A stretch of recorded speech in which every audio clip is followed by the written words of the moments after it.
Especially if you're in a big group of people who, are meeting the required age, you'll be fine. Okay. Still a couple of years till I can come though. That's a shame. Yeah. I'll be coming. What channel? We'll use the class.E-UNI channeling game. Have someone that's of age order for you, and then tell them to walk away from the table. Yeah, that absolutely works as well. In Iceland, they're not extraordinarily strict on drinking age. In fact, I don't think I've ever seen anyone carded, but, Okay.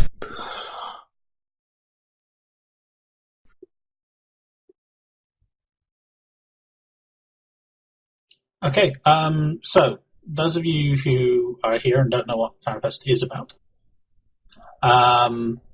it's basically what could generally be defined as a convention in most cases, but being CCP and being Iceland, it's not quite the usual kind of convention. No. In fact, looking historically at Fanfest first began as just players coming to hang out with devs. Initially, when it first happened in 2004, it was just a handful of people came, and then the next year that became an enormous amount of people, so the company decided, we're having all of these people come over, we really need to start putting things together in terms of both community events and presentations and the future of EVE. So Fanfest kind of grew organically from just the first group of people coming over to hang out with devs in a bar and get drunk. And this year, it's probably going to be bigger than ever. We're moving into the Harpa Centre for the first time. I've been working with CCP Tier, who is the organizer for Fanfest, and looking at the events that are going on and the presentations that are going on. And yes, there will be a presentation on factional warfare for sure, and a roundtable. So factional warfare is definitely getting a lot of love this year, and I think you can rest assured there'll be a lot of us there for that. But pretty much what I really want to hear is you guys' questions. What do you want to know about Iceland? What do you want to know about Fanfest?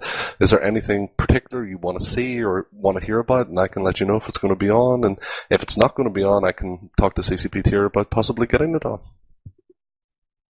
Athanor has asked, what activities are there in the evenings? At least what's planned so far? Okay. Well, in the evenings, on Thursday evening, there is the dinner with the CEO, which is happening in Harpa, and there's also the poker tournament, which is happening then as well. If any of you haven't seen the recent dev blog I put up, the dinner, firstly, I'll cover is, I think, 7,000 Icelandic krona. If you translate that into euro, it's around €45 and about $65.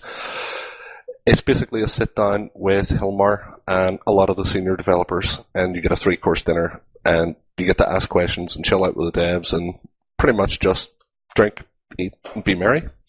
The poker tournament that's going on from around 6 o'clock to 10 o'clock in the venue, that's probably the biggest poker tournament we've ever held. It's a no-limit hold'em poker tournament, and the prizes for winning are 30 plex for the winner. You also get your own one-of-a-kind Fanfest 2012 poker tournament t-shirt. You also win the very first E-UNI Scorpion model in the game, so you will get to own that before anyone else ever does.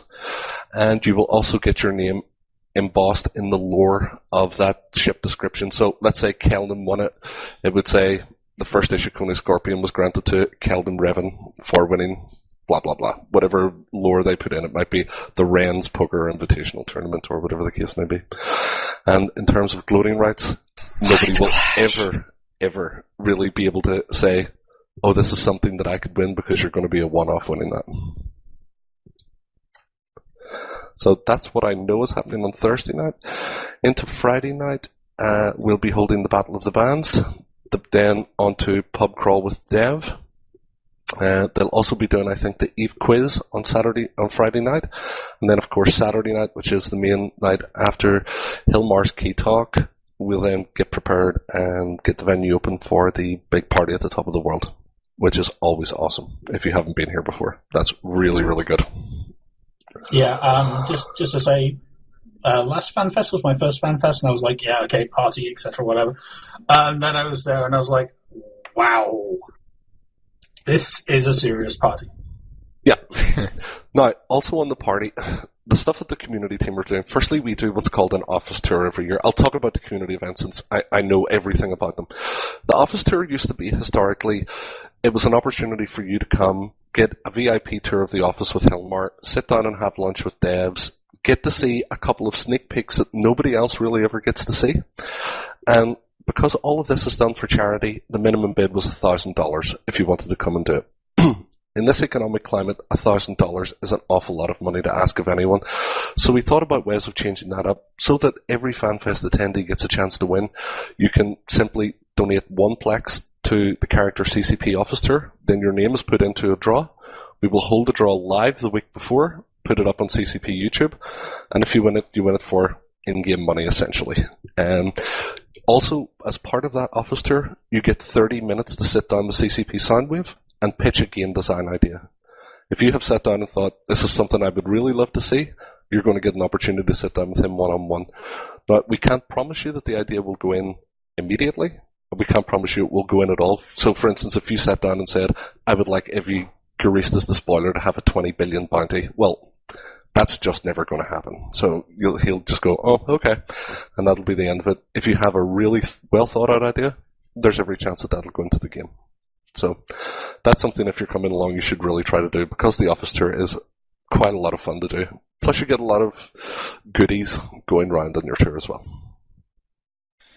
I have another 2 quick questions. Mm-hmm. One, do you know if they're going to be doing the free stream again for yes. people who can't make? Awesome. And do you know if there's going to be a T1 Cruiser roundtable or something that would address that? A what roundtable, sorry? T1 Cruiser. My Moa needs love and my Caracal. I don't know that there is a Tech 1 table on anything, but I do know that there is a ships roundtable, so you'll definitely be able to bring that up there. Okay, cool. Just real quick, going to the channel again. Stag Sleep asked if there's a pub crawl, which there is, and is it going to be the same or different from previous FanFests? That's one thing that I don't know, because I'm not involved directly in the pub crawl, but what I am going to do this week is find out some more information from CCP Tier, because he is organising it.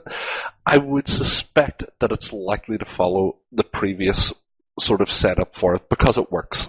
You'll basically sign up under a certain dev or devs, and then you'll be taken out on a bus and go around that tour, and eventually bump into more and more groups. So that is currently my guess, but I will get that clarified and make sure the FanFest site is updated with that.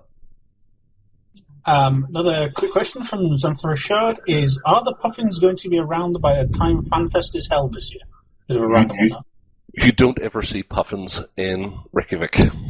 The puffins live out towards the coast on high levels, but there are a lot of tours that are going on. So as part of the FanFest, I think mostly through the Sister to Vive site, there are the Golden Circle tours and other tours which take you up, like whale watching, where you'll get to see the puffins.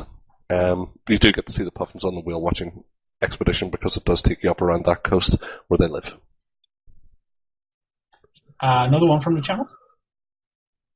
Gareth Yakin asks, would it be wise to go to the FanFest if I've never travelled to other countries? Also, school or FanFest? You see, I would always have to say school first, because school is the most important thing that you will ever do.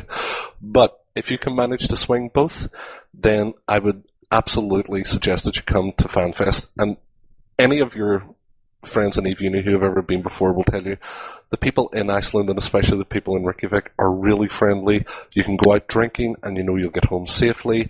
It's highly unlikely you'll ever run into any trouble. I mean, I've lived here 2 years and I've never seen a bar fight or ever seen anything that would kick off like that. So it's a wonderful experience. I came to my first in 2006 and I've never missed one since. Although, of course, I have been working here for 4 of them, but it's wonderful. Rockminer49er asks, what's the best way to get from the airport to your hotel and back from the hotel on the early Monday flight? When you get to the airport, there are 2 options available to you. You can take a taxi, and there is a taxi right there. And I think the cost from the taxi into Reykjavik is around 11,400 ISK, which is about $100, so it's quite expensive. Your other option is there is a flybus, and they come extremely regularly. So the flybus will take you into the bus terminal, which is pretty close to Reykjavik city centre, and from there they will transport you on to your various hotels. The return price of a ticket for that is, I think, around 3,000 ISK, so it's about $25 or €20.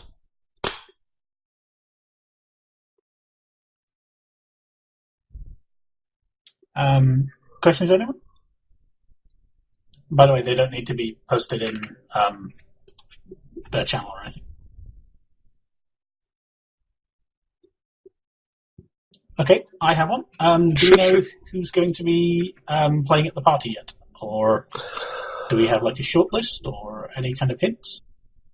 I'll answer all of your questions honestly. I don't know, because I don't deal directly with the party. I'm not sure who it's going to be, but what I do know is that CCP Tier will probably announce that, if not this week, certainly next week. I think they're currently in the process of looking who it is going to be. I can also tell you that what they're looking at doing this year is, previous years we opened up the party at the top of the world to the general Reykjavik population and Selfoss population, and it got very crowded very quickly.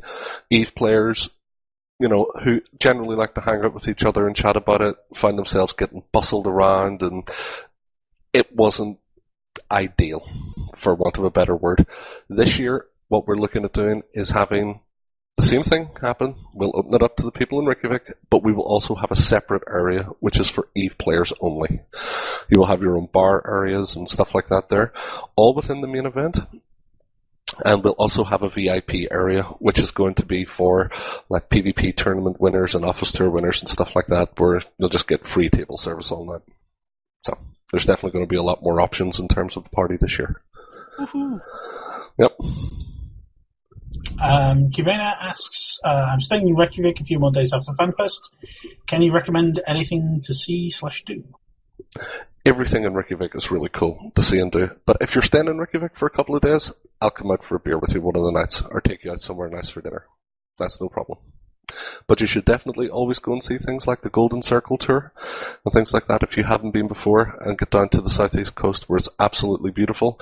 And if you happen to get Reykjavik at a time where it's pretty cloudless, try and get out one of those nights to see the Northern Lights, because it's well worth seeing. Cool. What was the question?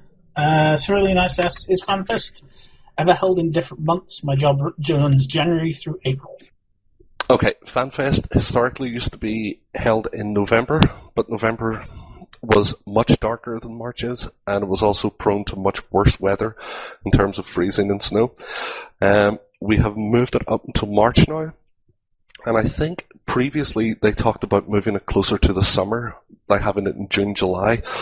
The real big negative about that is that's Iceland's top tourist time. So the price of tickets goes up exponentially, and the price of hotels also rises.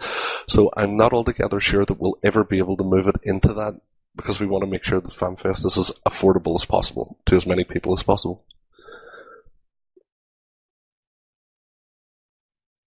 Aldo asks, will any of the fest be streamed online for those who can't make it this year? I think you mentioned earlier. Yes. EVE TV will be streaming things. In fact, CCP Loxy, who looks after all that, will have a very special announcement about that. It's pretty big announcement. So yeah, you're definitely getting a stream. Yeah, so theoretically, if I end up on the Alliance panel, etc., you'll be able to watch me live on internet televisions. Mm-hmm. You most definitely will. A question, if I may? Sure. Does CCP currently have any plans for any upcoming changes or adjustments to the new player experience? That is a really good question, and I'm going to have to answer honestly and say I don't know, since I don't work in the new player experience content. But what I can tell you is that there is a roundtable and a presentation on the new player experience. So if it's something you're very passionate about and you know somebody who's going, if you're not going yourself, I mean, they'll be more than happy to pass your questions on or pass any suggestions on. All right, thank you. No problem. I've got a quick question. Sure. For someone who's never been to kind of any kind of games-based conferences or anything like that, can you explain kind of how the roundtables and conferences, and how roundtables and presentations kind of work for Fanfest? Yep. What you will get when you first arrive at Fanfest and you go through registration is you will get a booklet which pinpoints every single event on from Thursday until the party at the top of the world on Saturday night. It will tell you that this roundtable on such and such an event is happening at 10:30 on Friday morning or 1400 on Saturday afternoon. You can simply go along to where that is happening and sign up. So you'll just put your name down and say, I would like to attend this. The roundtables are quite limited in numbers, so you're advised to get on and book your spot in a roundtable as quickly as possible. Presentations, on the other hand, they're not as interactive. I do believe there are Q&As at the end of them, but they're generally held in bigger rooms, so you don't need to sign up. You just kind of need to get there 10 to 15 minutes before the presentation starts and just go in and take your seat. For those of you interested, I have the brochure / thing from Fanfest last year to get an idea of sort of what happens, etc., etc. Yeah. I will also tell you, I think, and I'm going to shout this out for Mandrill, there is a Tweet Fleet meetup, I believe, on the Wednesday night. So if any of you are here on the Wednesday beforehand, I believe that's happening in the Celtic Cross. I will double check that with Mandrill, but I'm pretty sure that's happening there, and that's always a good night out. There's a bunch of devs who go up, and there's a load of guys from Twitter at the #Eve Online and #TweetFleet. So I don't know if any of you guys actually participate in that, but it's all right. I do myself, and I suspect we may end up hijacking it as also an E-UNI meetup. No problem. For those not able to attend in person, are there any other ways we can participate remotely? Not really, except through the stream. It's probably the only way to do it. If you have direct questions that you want to put out, it's better to have one of the people who are attending ask them on your behalf. Actually, I'll need to double check that. As far as I know, there are no plans to have it that we'll have an open mic session where people can, through TweetFleet and through Facebook ask direct questions, but that is actually a really, really nice idea, and I will talk to CCP Tier about that on Monday. Thanks. No problem. There's another question from Kivina. Will there be any in-game items available at FanFest, like the Quaif t-shirt from last year? As far as I am aware, as part of your goodie bag, yes, there will be another shirt available. I don't know exactly what type of shirt it is. There will be a real-life one that you wear, and there will also be one for in-game. Excellent, because the in-game one's quite random. That you just find strange people wearing them, and you go, "Aha! Clearly that person went to Fanfest." Yes, exactly. Or bought it off the market. True. I can also tell you that last year we had the chess boxing event, which was brand new and completely different and zany, and people really loved it. This year we're having a different event. It's really different, but when you get here you'll see it, and I shouldn't really say very much about it, but yeah, it's going to be interesting.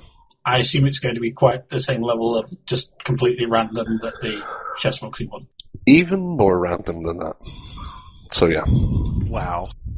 What is that exactly? That will be an achievement. What is it exactly? I don't understand. Well, each year, certainly last year, one of our developers decided to come up with this. What can we do at FanFest that will be completely different, that nobody would expect? And we had this event called chess boxing. So I'm not sure if many of you know how chess boxing works. It's basically 3 minutes of chess, followed by 3 minutes of boxing, followed by 3 minutes of chess until you have a winner, either by knockout in the boxing or checkmate on the chess. And that's the way it worked. And the chess guy won. And this isn't made up. It's an existing thing. Oh, yeah. It's not made up. Yes. Yeah. Yeah, it wasn't made up by CCP. Of course, we just decided, let's run this. 2 developers would like to. And, one of the guys is like a 1900 ELO chess player, and the other guy is an amateur boxer in Iceland. So, they were really, dedicated to what they did. Someone posted a question on Mumble itself here. Yimov I can't pronounce his name, unfortunately. Jovic Oskol, I think it is. My wife and I are going to going next year, but she's not interested in Eve despite my best efforts. I did see the Quads Caving Horses Day. I wonder if there's other other CCP events for the other halves to amuse themselves.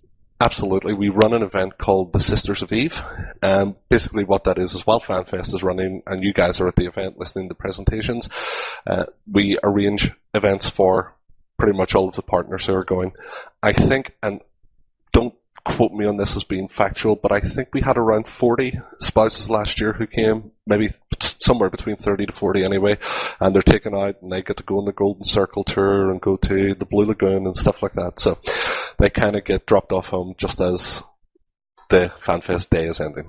And of course they get to come to the party at the top of the world and stuff like that, which I'm sure they would want to do. Okay. I would like to ask you what you're looking forward to most for the Fanfest.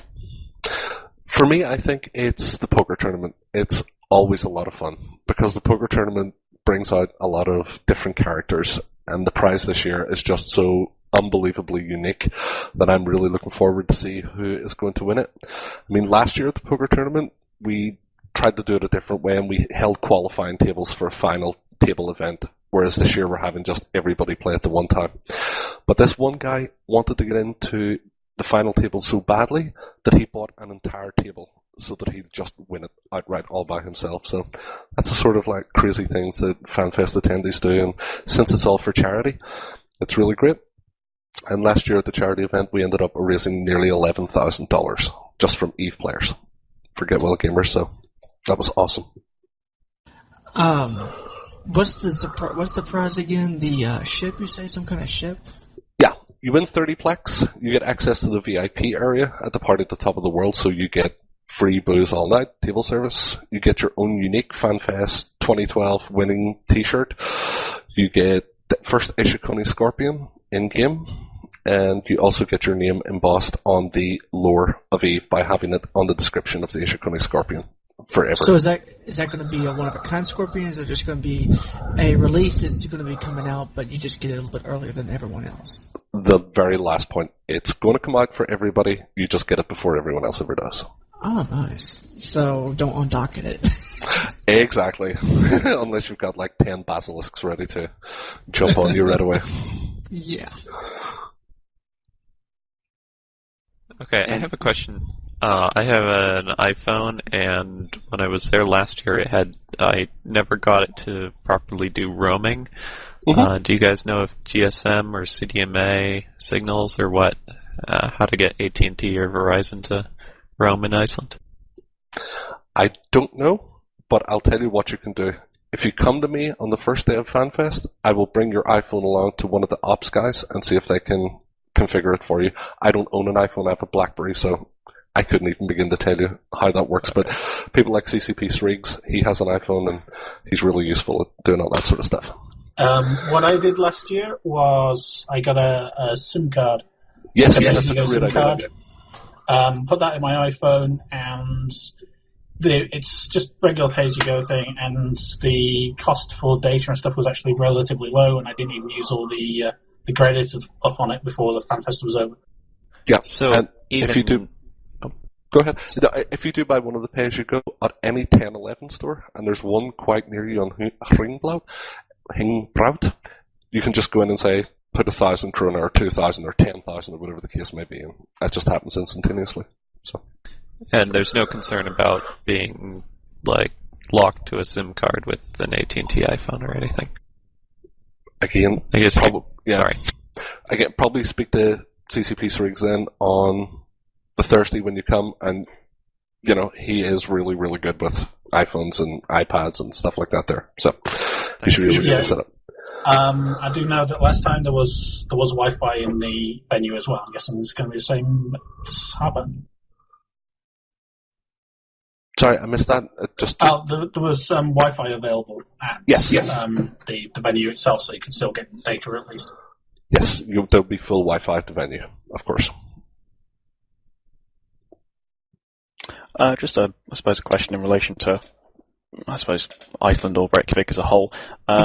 Staying in the hotels, So kind of not to nothing against anyone. No offense meant by this question, but is it kind of safe to leave relatively expensive stuff in hotel rooms? I've been to places that it really isn't, so I just want to make sure. That really depends on the hotel, I guess, and it just really depends on luck, doesn't it? I mean, you could just have somebody who's decided on that day, you know what, I'm quitting this job, so I'm going to take this laptop with me. But in general, you should be absolutely fine.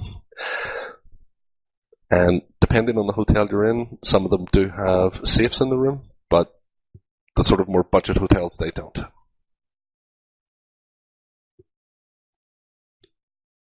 just have one other question. You mentioned something happening on the Wednesday.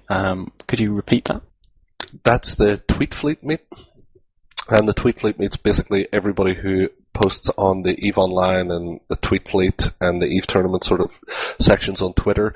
They all get together on the Wednesday night, I believe, in the Celtic Cross. It has certainly been Celtic Cross historically the last 2 years. And, you know, Mandrill, in-game, I don't know if you follow his blog, I Am Keith Nielsen. He will definitely be blogging a bit about it and talking a bit about it, and he's the guy who actually arranges this as far as I know. And that's on the Wednesday night, did you say? Yes. Okay, so I'm going to going on the Golden Circle tour. Presumably, it'll be in the evening after that's finished, or? Yeah. Generally, I think it begins around 8 o'clock in the evenings, and you don't need to worry about Reykjavik and bars staying open. Wednesday, Thursday, it'll stay open to 1 o'clock, and Friday, Saturday, the bars will generally stay open to around 5 a.m. Cool. Fen, you're keying up.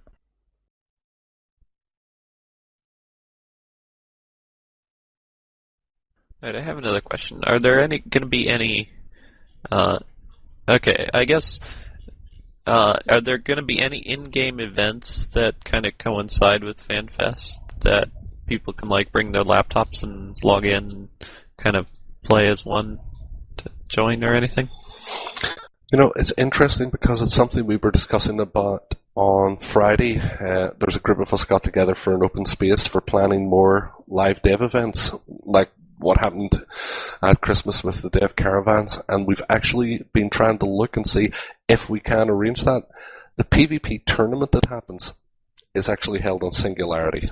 So because of the concerns of the Wi-Fi going out and stuff like that there, I think they're able to just port over a copy of Singularity that doesn't require sort of, I don't really know. The ops were trying to explain it to me and I'm just like, you're talking in tech mumble jumbo, I don't really get it.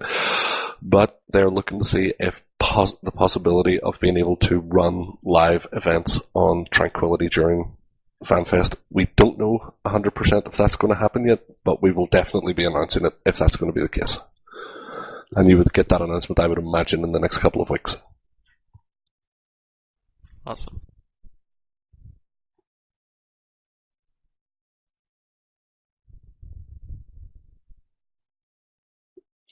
And you want to go to any other questions?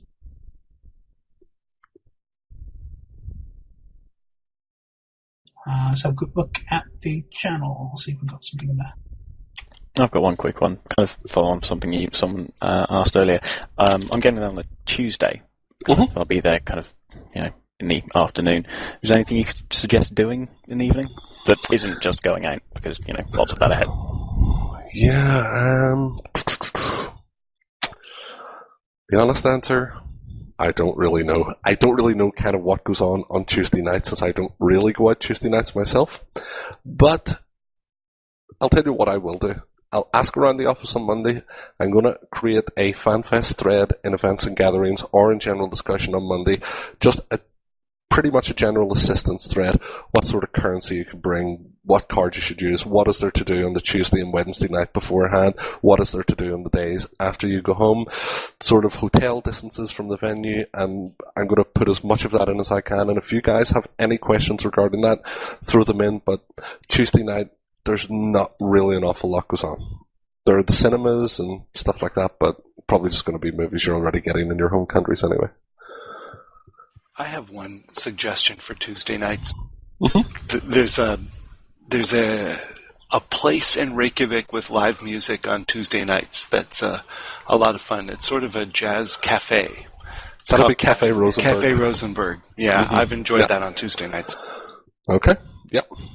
That's what. But again, I think that will fall under the category of going out, because I would have suggested something like Islensky Baron for dinner, which is really nice, and you're likely to bump into a few of the devs while you're there, stuff like that. But I'll definitely ask around, see if there's anything else cooking on Tuesday night, and give you an update on that.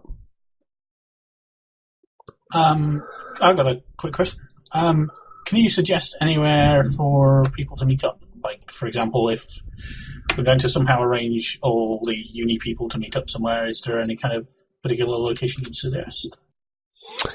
If you're meeting up, a really pretty central area to meet up is called the English Pub, and it's on Bankastrati. It's very, very near Ringblad, and it's pretty much the epicenter of 101 before you go up Lagervägar. It's very well known, and you can find it pretty easily. There's a big, massive English pub sign outside it, and it's a pretty nice bar to just go and chill out in. It's right just down from the main square where the Plaza Hotel is.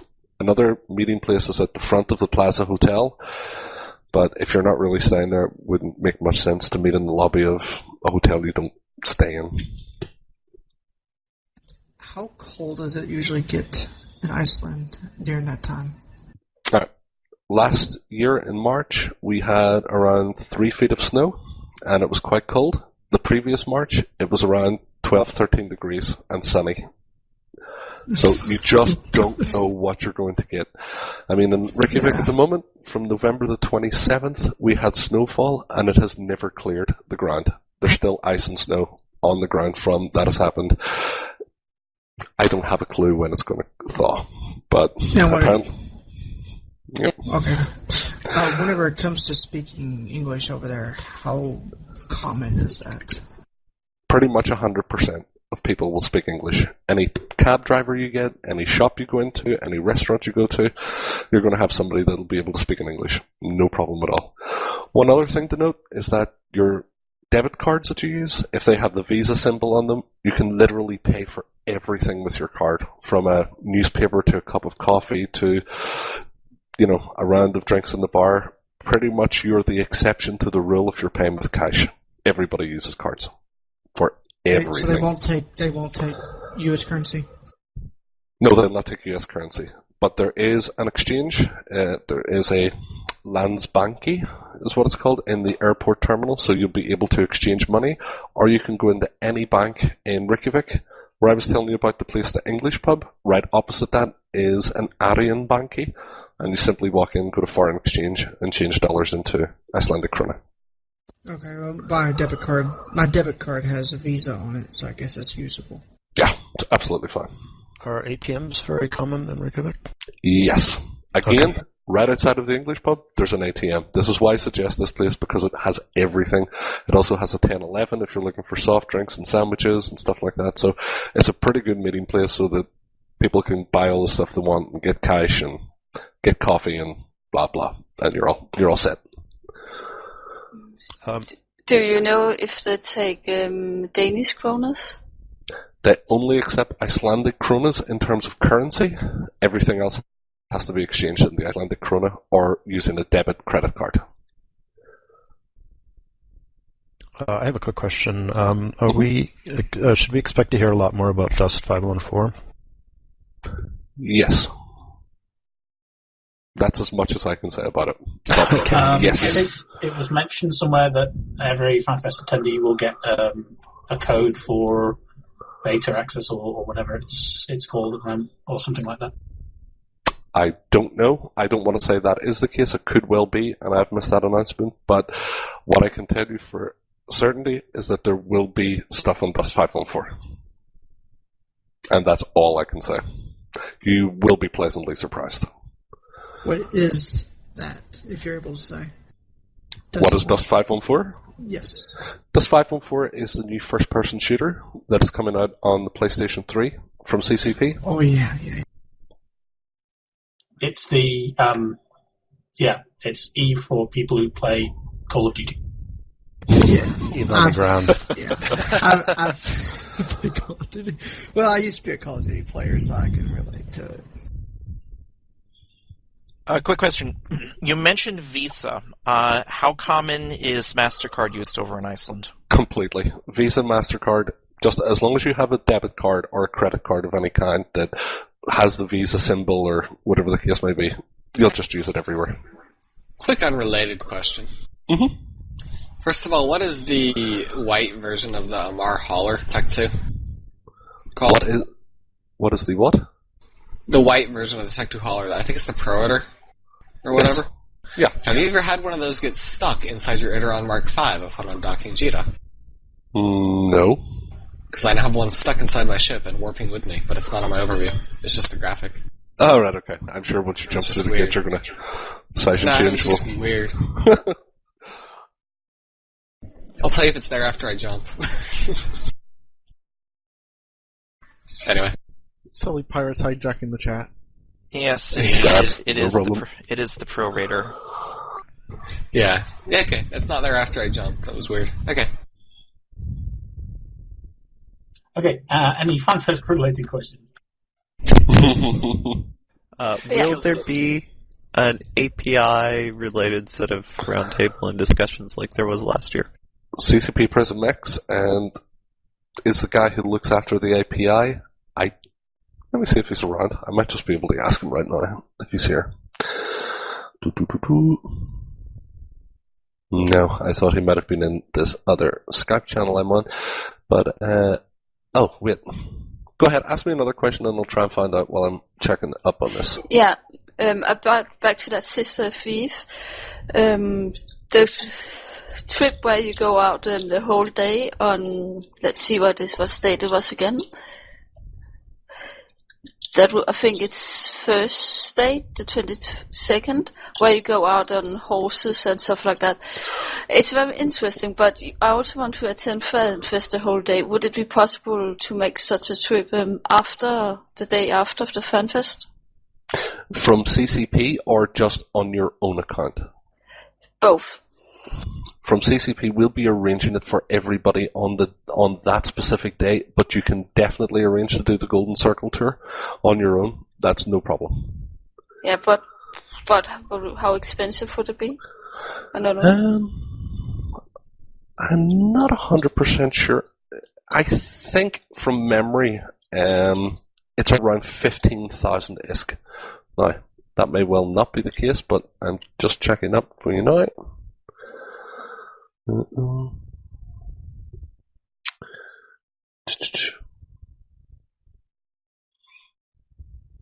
And I've just been asking about. So, what date would you say that's on? April the 1st, which would be the Sunday after? Yeah, but I'm going home the 27th, so that wouldn't be an option for me. Ah, okay.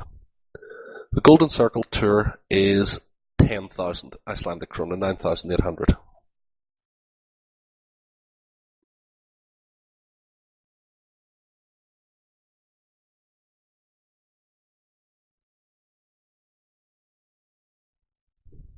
I'm going to assume that the previous question is cleared. Which CCP developers, do you know which CCP developers are going to be present at the Educational Institution Roundtable and the New Player Experience Roundtable? Or the educational one, I know the people who are working on that will be GM Grimmy, who's been working with educational organizations, and CCP Spitfire from the community team. There's also a guy called Craig Scott who works with both the MPE and the educational organizations, but I'm not 100% sure. Flying Scotsman, that's his name, CCP Flying Scotsman.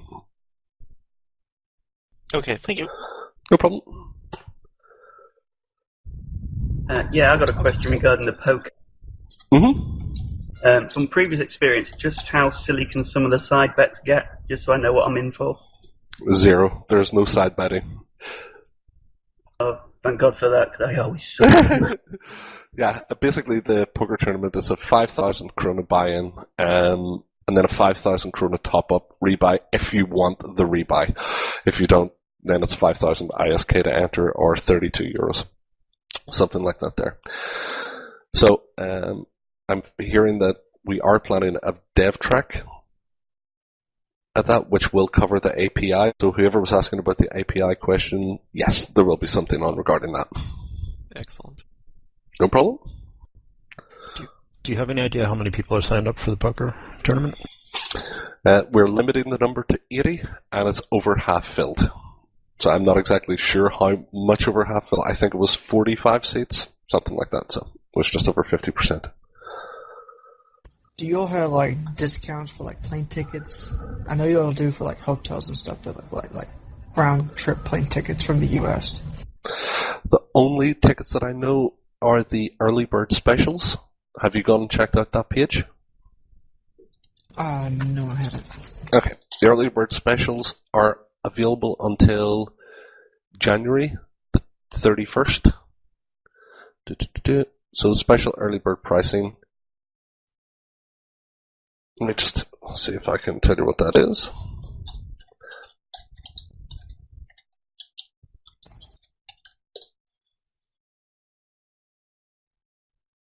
Keldum just linked it. Oh, did he? Okay. So, that's as much as I know. There is a website for the cheapest plane flights to Reykjavik. I think it's called kayak.com. Yeah, Kayak, yes. Yeah, Kayak seems to be, it's certainly been the place recommended to me that if you're flying to Reykjavik, that's where you should check out. Alternatively, Icelandair and Iceland Express are the other two sites where you can go to get sort of direct information about coming to Iceland. Yeah, I was looking, it was going to cost me about, for the whole trip, hotel and plane, about $1,100 to $1,200. Yes. That's a little deep.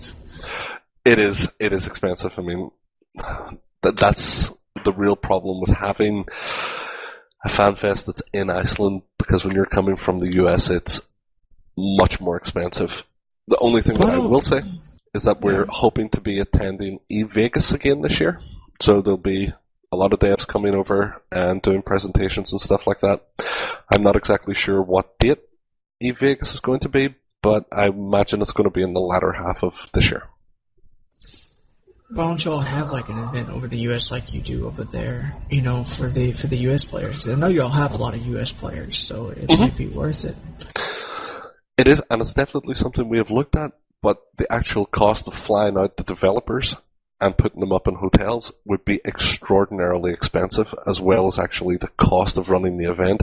It would mean that doing such, you would probably need to have a Fanfest ticket somewhere in the region of $700 to attend, which makes it just, well, oh, wow. Who really wants to pay that sort of money? It's a lot, but yeah, it's the reason why having it in Reykjavik, that's where all of the developers are who are working on EVE.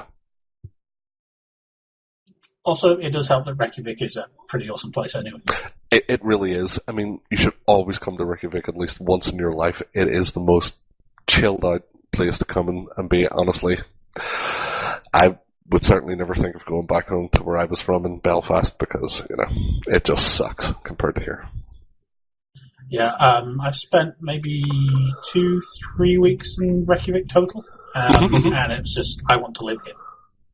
Yeah. Yeah, and I don't blame you. It's absolutely gorgeous. Sold. I think the only way I'm going to be able to possibly go is if I get a tax return that's a good amount of money on my taxes. Yeah. When did you say we might be able to sign up for the Roundtables Navigator? It's going to be at the event itself. So once you actually go through and register, you'll be able to go find out your booklet, which roundtable is on which day, and then go and sign up for it. Again, this is something that I'm going to find out when I post this thread about information to know. I'm not sure where the sign-ups exactly are going to be. Generally, they have been on the door of the room where the roundtable is happening before. So let's say you wanted to appear at a Parrot and LowSec roundtable, and it's in room A. You'll just go to room A, and there'll be a sheet on the door, and you put your name on it. That is how it has worked historically. I'll check again that that's definitely how it's working, and then let you know in that thread. Yep, cheers. Thanks for that. No problem. Something I was going to say when discussing money is don't confuse in-game ISK with Icelandic krona. Yes. There are significant differences. You can't just go, I'll go kill a rat. That'll do me for. I can go and buy a nice hotel with that. Absolutely true. The bus service you mentioned that goes from was it Keflavik to Reykjavik, was that Flybus? Yes. Does that need to be booked in advance? It can be, or you can just buy tickets when you arrive. There's a kiosk literally as you're going out the door. You pass through customs, and there's only one way to go, of course. You'll come out past customs, and right ahead of you, towards the exit, on the right-hand side, is the Flybus ticket area. And you can just buy it there. You can also buy it in advance, I believe, from their website, and you'll just have a printout, and the driver will look at it and take it, and that'll be you. You'll be fine. You just hit a very important question, and this might be the most important question that you get all night, so pay very, very close attention to this. How much trouble are Kel and I going to have getting Cheez-Its into Iceland? 0. Cheers, mate. That's great. But you can buy them here, so... What? I'm not really sure why you would want to bring them in. You can just buy them in any 10-11. You're kidding. Moving to Iceland. Gibson. I'm going to be in I'm staying there for a month. Kel, I'm changing my reservations. Cheez-Its are very easy to get. Yeah. Now I want to go there even more. But if you'd have just said cheese, that would be, of course, a problem since no, dairy cheese is not a problem. No.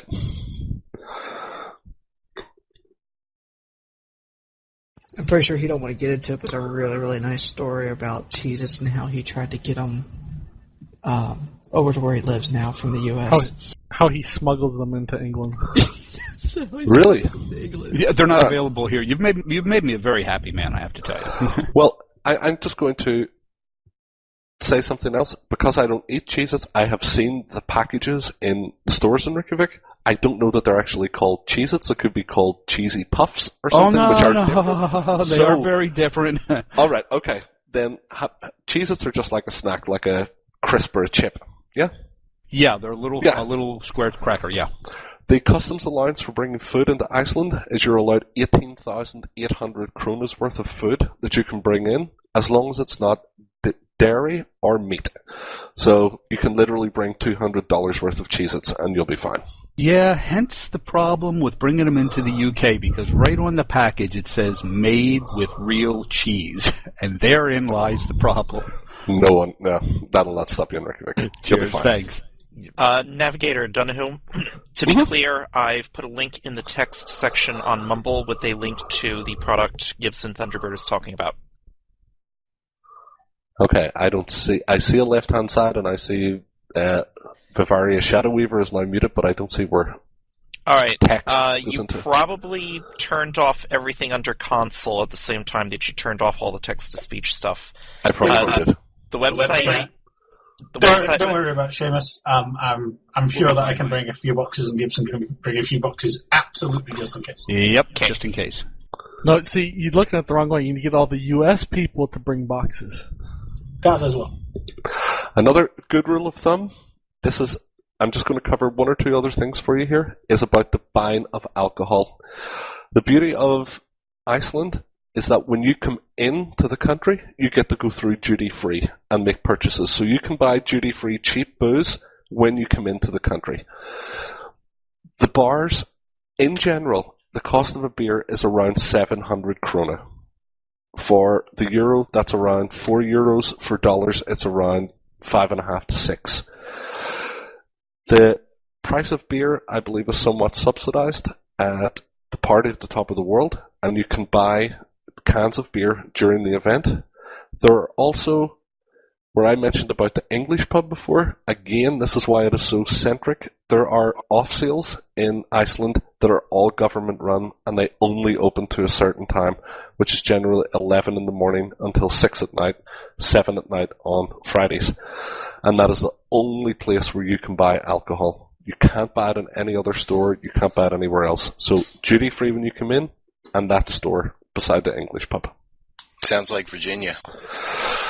Yeah, it's a bit weird. It's a bit weird when you're in a country where the bars open to 5 a.m, but the booze store opens to 6 at night. It's bizarre, but that's how it is. There's a question in the channel from, not sure how to pronounce his name, but Agetius, I think it is, which was the most important question: how are Icelandic women? Very hot. They are.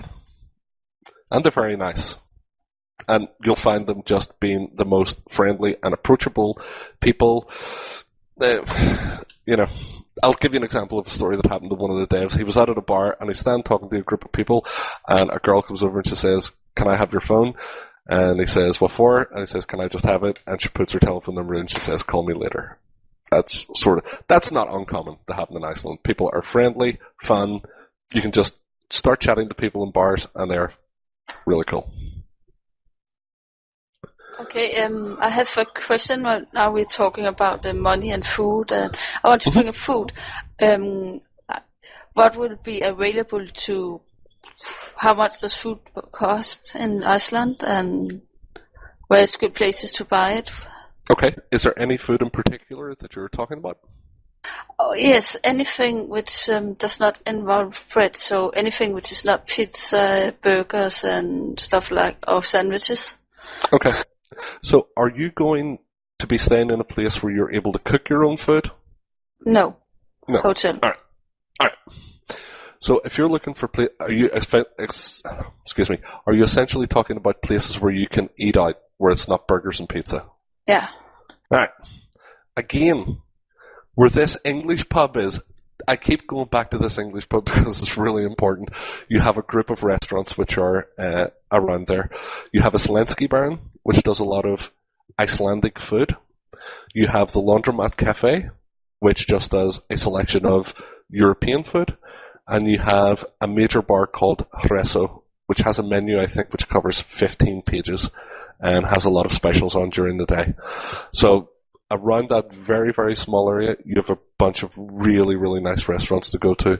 Uno is an Italian place. Italia, another Italian place. Grill Market is a steakhouse. Asia is an Asian restaurant. And they're all within, I'd say, 500 meters walking distance where the English pub is. So steakhouse? Yes, it's called Grill Market, and they do the most fantastic dinners. And they do the most fantastic mojitos. The mojitos there, if you go to Grill Market, you must have a mojito. They are, without doubt, the best. And what are the price ranges? The price ranges, the Laundromat Cafe for main courses would be anything between 1,200 krona up to 3,000 krona. For Italia, and I really recommend the number 17 there, which is fusilli with chicken and bacon and chili. I think it's like 2,400, and you get it in such a giant bowl that if you can eat it all yourself, you're doing really well. You're having it bacon. Yeah. This was the first time I'd seen this with like chili and bacon and chicken and pasta. Was like, whoa, must have. Grill Market is probably the most expensive one, but I mean it's really expensive if you're getting the top tier steaks there. If you're getting one of the normal standard steaks, I'd say you're talking in the region of around 3,000 krona, and the more expensive fillets are up to like 5,500, 6,000 krona. Do you know if their steaks are like aged beef? I'm not sure if they're that fancy or not, but do they have it? I've yes, never they had do. it. I would love to try it. But Grill Market is phenomenal. If fish is your thing, it is the sister restaurant of the Fish Market, and the Fish Market in Reykjavik is extraordinary. It's probably one of the most expensive restaurants to go to, though. They do a lot of sushi there, which is quite, I wouldn't say cheap, because nothing in Iceland is ever cheap, but in terms of cost, it's not going to break the bank. I've never had aged beef before, but I want to always try it.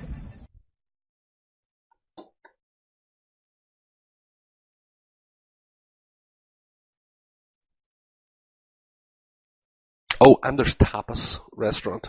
I'm only remembering that because I'm going there after this call. So, Tapas is also quite amazing. Nice. And you can do a tour of Iceland, so they will bring you stuff like puffin and shark and minke whale and all of this sort of stuff. And Tapas is really, really good. It's quite expensive though, so I think the tour of Iceland, where they give you the shot at Brennivin and then 7 courses of all Icelandic stuff, is around 5,500 krona. So it's about $50 for that. But it's filling and it's good. Rockminer 49er asked, what's the chances of seeing the Northern Lights at that time of Fanfest, basically? And where's the best place to go to see them? If you have clear skies, you have a really good chance of seeing them. They say the best times of the year are towards late February, early March, but you can definitely see them in late March as well. The best place to go and see them is down by the south coast, where there's really little light, and you get to see the rays coming over. There's a place called the Hotel Ranga, Ranga. If you Google it, you can see some of the images from the Hotel Ranga of the Northern Lights with the red and the blue and the yellow and the green, and it's absolutely stunning. But the Hotel Ranga is about an hour and a half's drive out of Reykjavik. But you can if any of you are hiring cars in Reykjavik is pretty cheap. It's not a bad way of doing it. If there's a group of 4 of you coming over and you want to split the cost, that's what you want to do. And you can just hire those at the airport. When it comes to renting a car and everything, there's a U.S. license. Yes, U.S. license is fine. Pretty much when you move over to Reykjavik, if you were coming here to live, you can drive for a year on a foreign license before you have to transfer it over to an Icelandic one. So, yeah, driving with a foreign license, no problem. Right or left? Right or left. It's the opposite of the UK. So, yeah, you drive on the right side of the road. Yeah. Awesome. That's the right side. It's the same as the US. Yeah. That's the side you should. So that'd be the wrong side of the road. The right side. It's right because it's right. You sit on the left side of the car, though. Yes, you sit on the left side of the car. Awesome. And drive on the right side of the road. Awesome. So, I guess I'll have to, if you drive down there, you have to read the rules, the traffic rules and everything like that, because they'll probably be different. Don't run people over. Dang it! Pretty much red means stop, green means go is pretty much a standard. I was going to run Fidel over. Except they keep the green light on when the yellow light comes on. So it goes green to green and yellow, and then switches to red. That's confusing. But more realistic.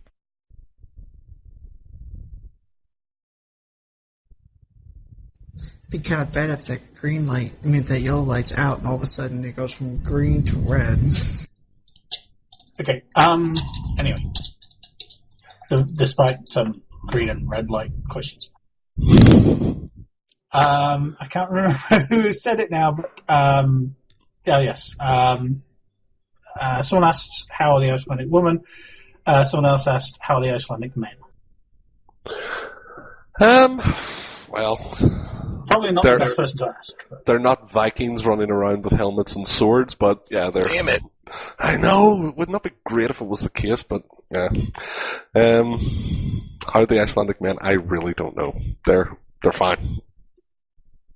That's as much as I know.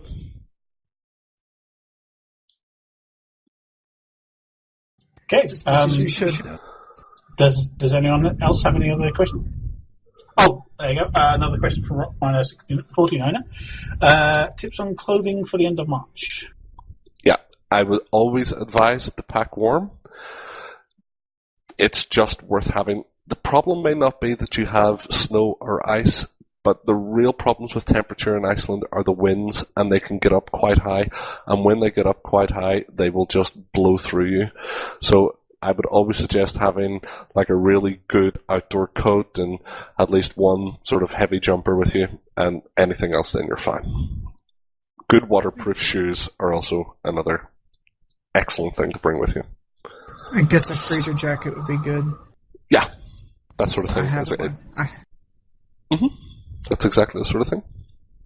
So, go ahead. Sorry, go ahead, Bogus. I had the freezer jacket, but it also has pants that come with it too, with suspenders and everything. Would I need something like that, or would I just need no, like a jacket and good waterproof shoes. It's just if there is snow and there's rain, it's just useful to have them. But where you guys are staying, you're so close to the venue that your walk home is going to be pretty quick.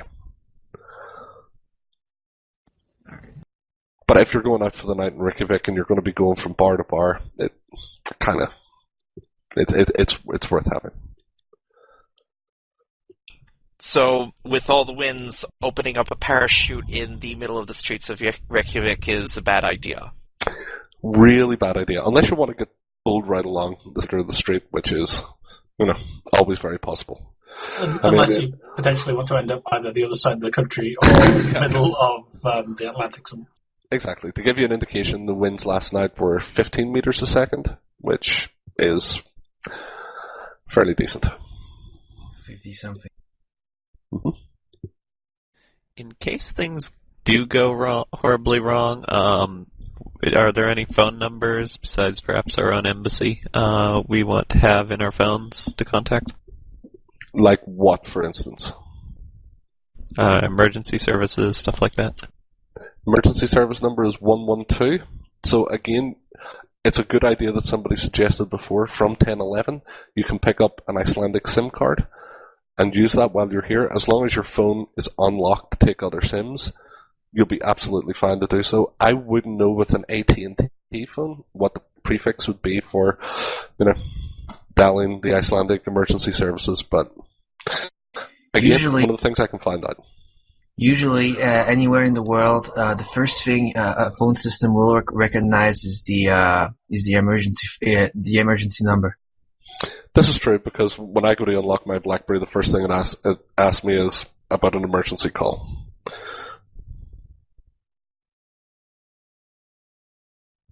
So you said the emergency number is 112? I believe so. I've never had to phone it. So, yeah, I think it's 112, and that's the same as a lot of European countries. Mm-hmm.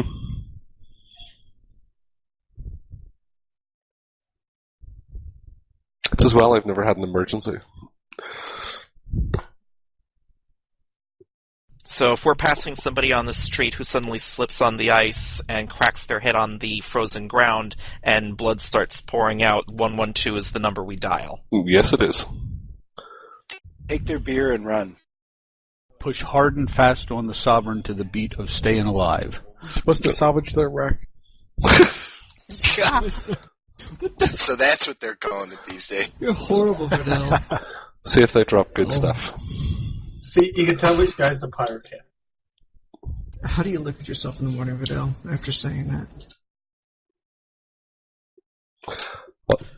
He goes to the Neocom and he clicks on his tiny portrait, which brings up the character sheet. And once the character sheet is opened, he can click the larger version of the portrait, which should open up an even larger version of the portrait, which is how he looks at himself.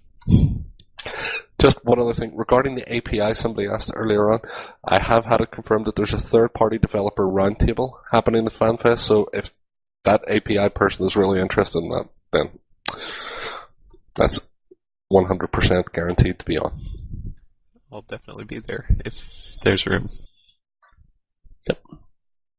It's one of those roundtables that doesn't fill up very quickly. Not because it's boring, but because there's not that many people who develop the tools who actually end up going to Fanfest.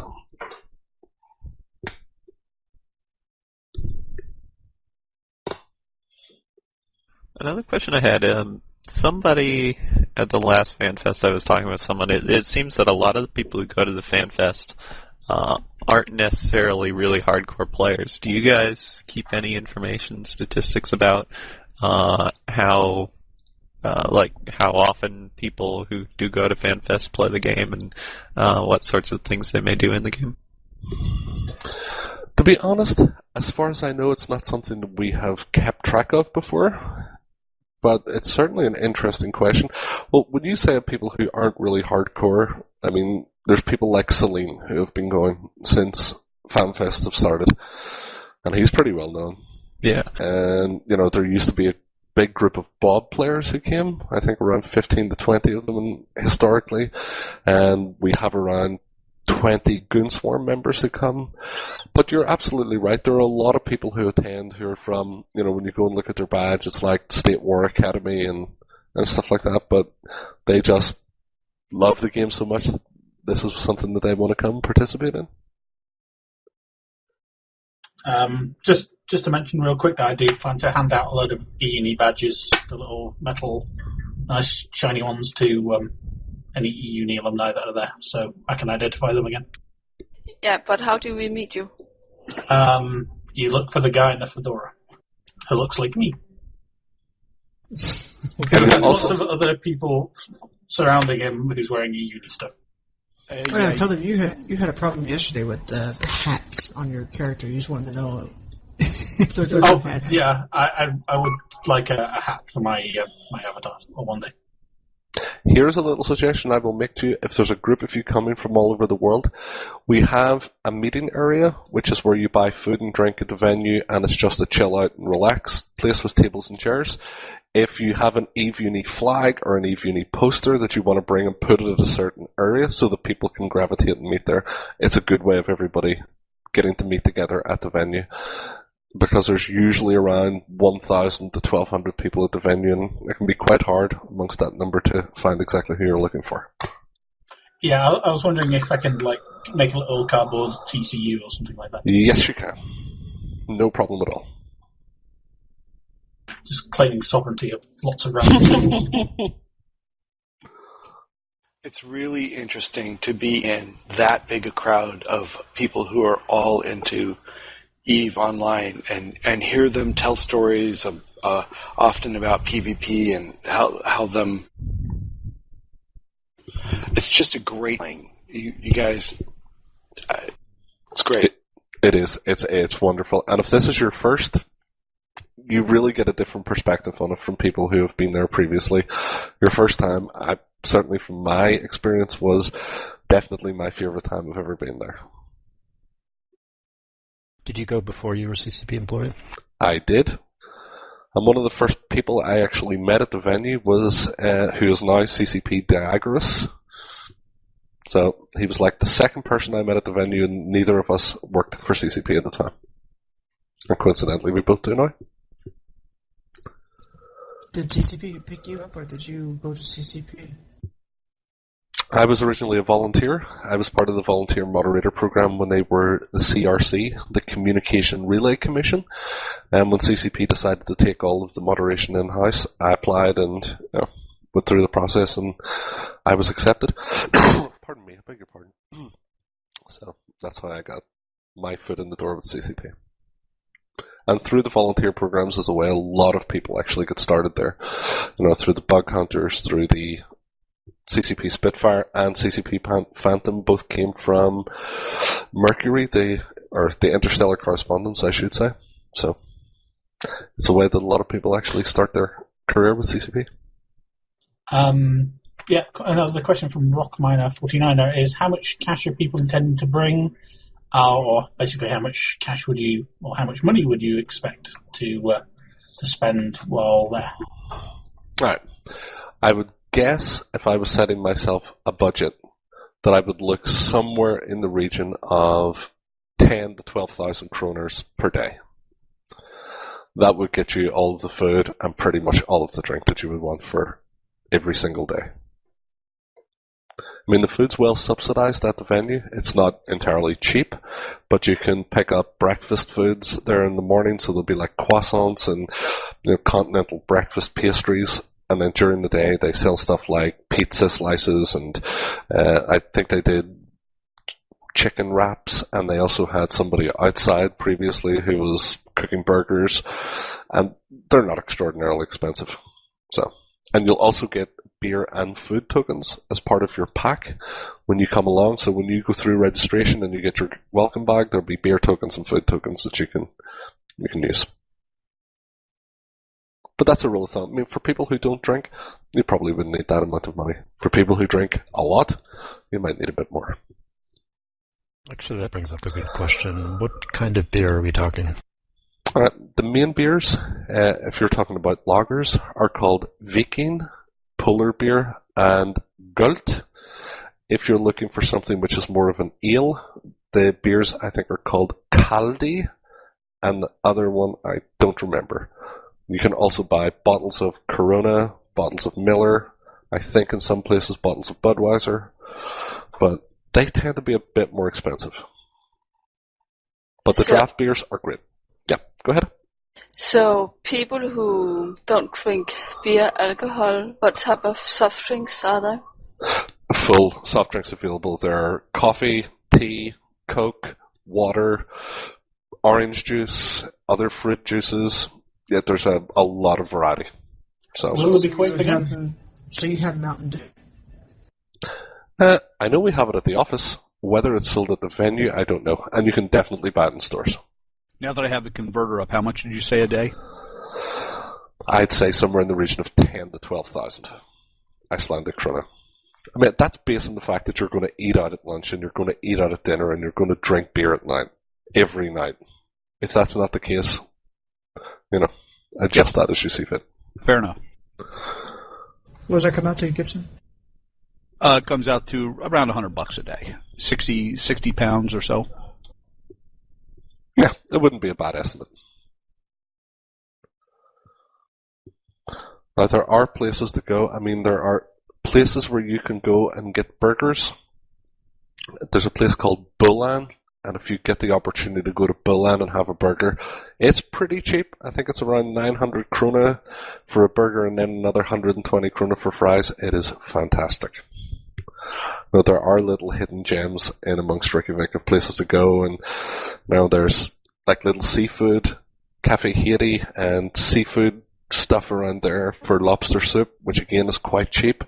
You can get lunch for 900 krona for the day and stuff like that, or you can go and blow 3,000 or 4,000 krona just having lunch.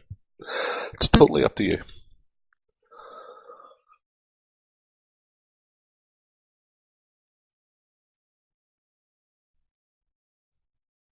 Go ahead and get a box of Cheez-Its. That'll take care of lunch. Wait, lunch? How about breakfast? That's another box of Cheez-Its. So I'm talking like 3 or 5 a day. You don't understand how attached Gibson is to Cheez-Its. It's almost, wrong. So I will be the guy there in the Cheez-Its hoodie. Yes, all right. Attached is not the correct word. I think you're looking for addicted. Addicted, yes. I'll bring you some Cheez-Its. Thank you. You're a saint among men.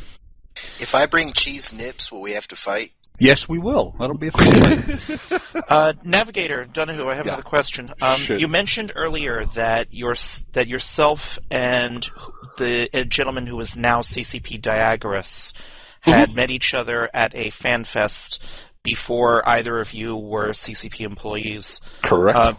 How frequently are Fanfest attendees approaching CCP staff about trying to get hired? Very frequently.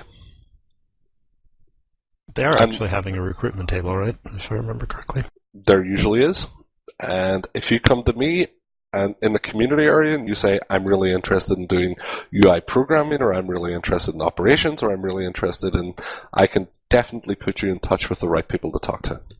I'm not promising by that you'll get a job at the end of it, but they will certainly be the right people to talk to. And if you want to arrange to get CVs across to them, then you're going to be speaking to some of the key people right away. Judging, of course, that they're at the venue. Yep.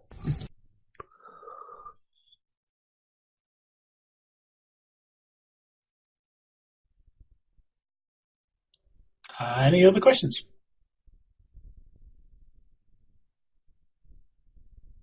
And I do, if it's not strictly Fanfest related, though. Go ahead. For CCP employees, do they give you your CCP names, or how do you pick those? You just pick it yourself. Ah, cool. I mean, there are certain regulations. You can't pick something that's copyrighted. For instance, you can't be CCP Pikachu. You also can't take the name of someone extremely famous in game. So you couldn't be CCP Sir Molly or CCP Evil Thug or CCP Keldon Revan. You couldn't be that person. You have to sort of pick a name which doesn't impact the lore of Eve. You couldn't be CCP Sancho Kuvakai. Or Nutralama. No. So. I'm not sure that you clarify as famous. Infamous, possibly, nuclear, but not famous. Actually, Navigator, what's the funniest CCP name you've ever heard? Oh, there was one. CCP Thrustmaster probably has to be. Yeah. He is one of our programmers. Still with the company.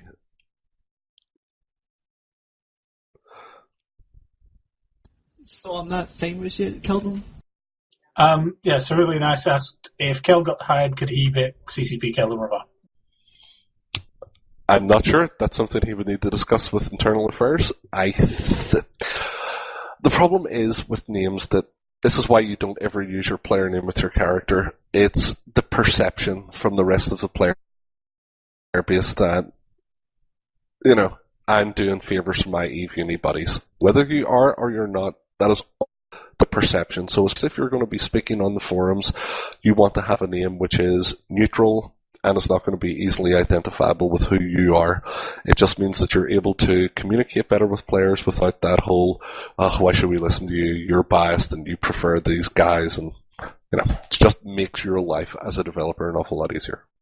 Yeah, as far as I understand it, if I did get hired by CCP, I'd have to retire Keldon. Yes, that's exactly correct. I mean, previously in game, I was CEO of one of the 5 corporations and also CEO of a mercenary coalition corporation. So I had to retire my main, and he's still retired to this day, permanently. So you'd have to start a new character again if you want to have your secret dev real character. Yeah, I mean, if you work for CCP, you get a certain amount of player accounts, so you have to start off from scratch and start all over again. Which isn't altogether a bad thing sometimes. When you say start over again, do you mean that you have to train up the skills just like we do, or do you get them automatically? No, you have to train up the skills exactly like any other player on any player account.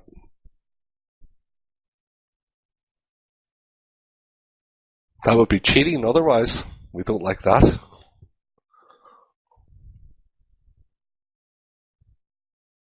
Okay. Do we have any other questions?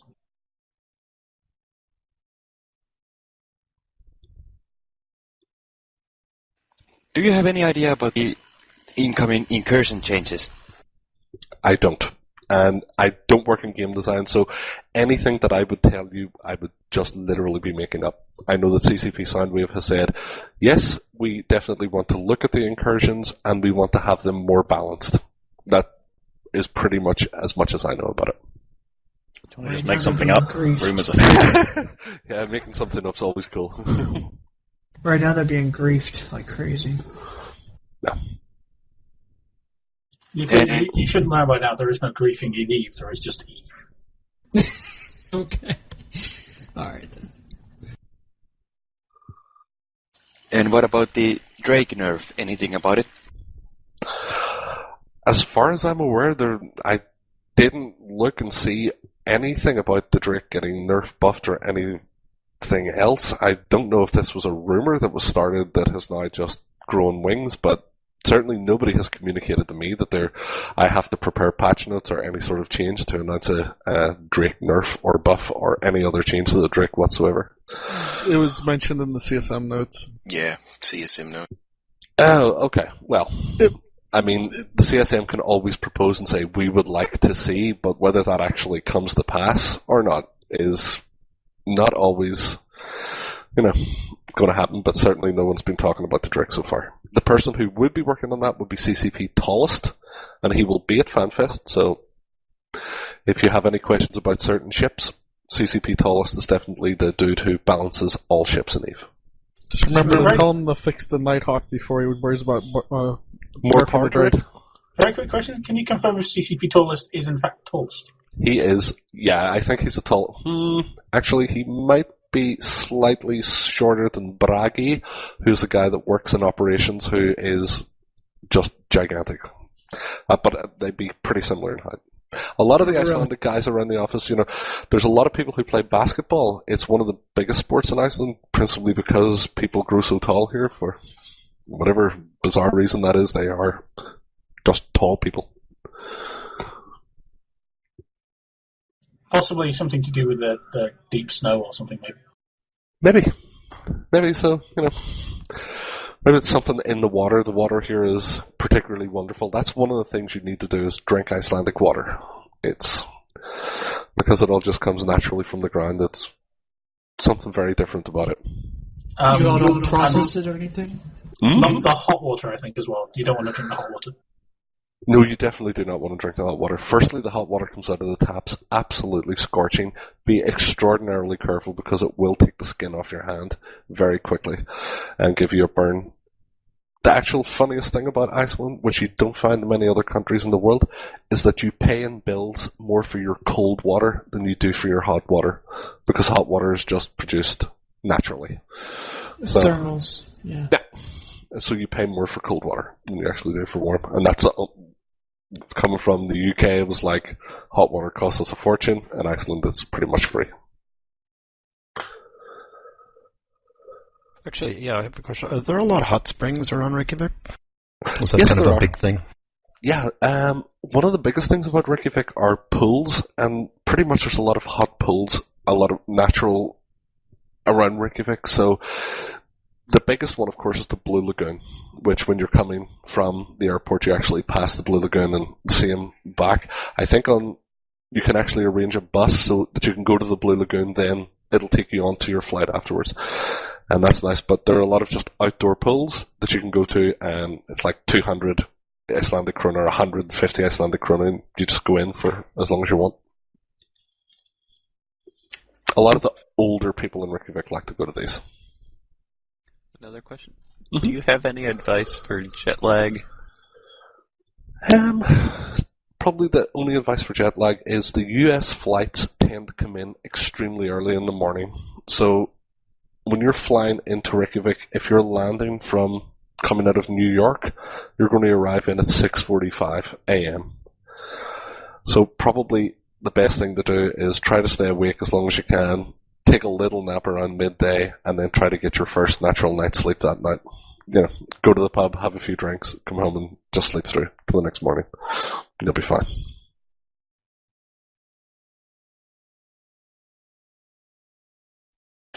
Could you give any kind of just quick details on the Blue Lagoon, kind of the actual trip that CCP arranged? To be honest, I don't really know an awful lot about it. You know, the Blue Lagoon Soak with a Dev? Is what it's called. Yep. So it's happening on Wednesday, March 21st. You get picked up at around 12:30 from the Fanfest venue at Harpa, and you return around 7 p.m. that night. You can buy beers and soft drinks and all that sort of stuff when you're there. There's also a second Blue Lagoon hangover party, which is on March the 25th, so it's a Sunday morning. Again, you're picked up from the Harpa Centre at 10:30. You go to the Blue Lagoon and return again at 1900 on the Sunday. There'll also be a bus that'll return at 1400, so if you just want to be there quickly and then come back out, if you have a flight going on Sunday evening, then you'll easily be able to accommodate that.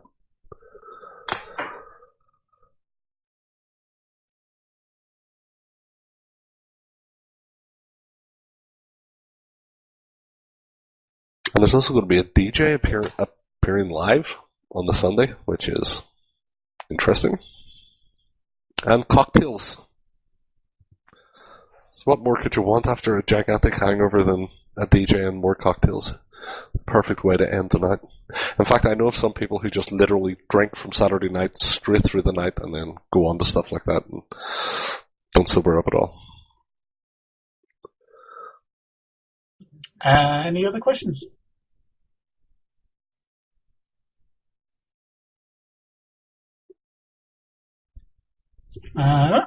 Okay, I don't think there's any other questions. So, yeah, thank you for coming, CCP Navigator. It was a pleasure. Can those of you in the channel, can we get a show of hands as how many of you are going to Fanfest or considering it or whatever?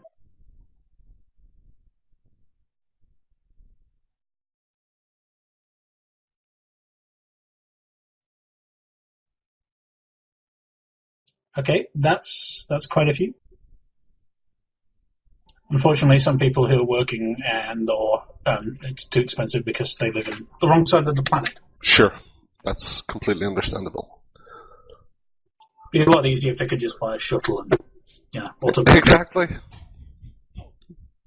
Autopilot there. Exactly.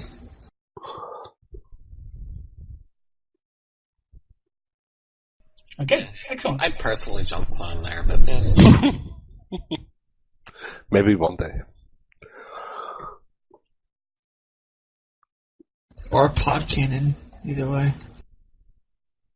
Yeah, I was going to say Pod Express. Set your medical clone there. I wouldn't recommend it.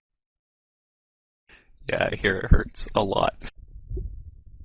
Okay, anyway, yeah, so, Navigator, thanks for coming. Thanks for speaking about Fanfest and giving Absolute pleasure. really useful tips about actually the stay in Reykjavik and Iceland in general. Mm-hmm. And, yeah, excellent. If you guys, I'll just remind you again that in events and gatherings or general discussion, I'm not really sure with the amount of stickies we have on GD if I can put another one up, but I'll have a look tomorrow. But make sure you come by that thread. If there's something I've forgotten and you want to say, can you remind us about this again or that, no problem. I'm going to be looking over that thread diligently, definitely over the next week and a bit anyway, and I'll fill in as much information as I possibly can, and no matter how many questions you want to ask, not a problem. I'll take care of them for you. Do you deal with bugs or in the game, or do you know people that deal with them? Because I'm having a bug right now. I don't deal with bugs, but I can tell you that there's the bug reporting system. If something is wrong, if you put it through, somebody definitely will look at it, or if it is something that is technically not allowing you to play the game, you can submit a technical petition about it, and someone can certainly investigate for you. Okay, thank you. Okay, so, thank you very much, Navigator, and feel free to hang around on Mumble. Well, I gotta nip out now because my wife's expecting me to take her for dinner, and I've kept her waiting half an hour, so I'll bid you all farewell, and I shall speak to you soon. Yeah, please apologize on behalf of you. Not a problem. I will. Thank you. Take care, guys. Much. Good night, Navigator. See ya. Thanks. Bye. Bye. Bye. Thank you.